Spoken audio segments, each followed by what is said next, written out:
రాష్ట్రంలో ఎన్నికల కోడ్ అమల్లో లేని జిల్లాలోని ఇందిరమ్మ ఆత్మీయ భరోసా పథకం లబ్ధిదారులకు నిధులను ప్రభుత్వం బుధవారం విడుదల చేసింది. రంగారెడ్డి, వికారాబాద్, మేడ్చల్, మల్కాజ్గిరి, మహబూబ్నగర్, వనపర్తి, నాగర్ కర్నూల్, నారాయణపేట, జోగులాంబ, గద్వాల జిల్లాలోని మొత్తం 66,240 మంది ఉపాధి హామీ కూలీలకు ఒక్కొక్కరికి రూ.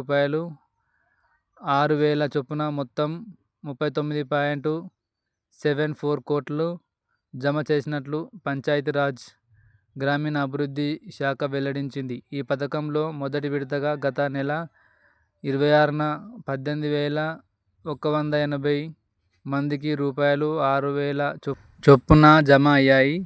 ఆ తర్వాత ఎమ్మెల్సీ ఎన్నికల కోడ్ అమల్లోకి రావడంతో పథకం నిలిచిపోయింది. ఎన్నికల కోడ్ అమల్లో లేని జిల్లాలలో కొత్త పథకాలను అమలు చేయాలని ప్రభుత్వం ఇటీవల నిర్ణయించింది. దీనికి అనుగుణంగా ఉమ్మడి రంగారెడ్డి, మహబూబ్నగర్ జిల్లాలలో ఆత్మీయ భరోసా నిధులను విడుదల చేయాలని అధికారులను మంత్రి సీతక్క ఆదేశించారు.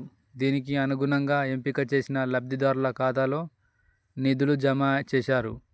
ఇప్పటి వరకు మొత్తం 84,420 మంది ఉపాధి కూలీలకు రూ.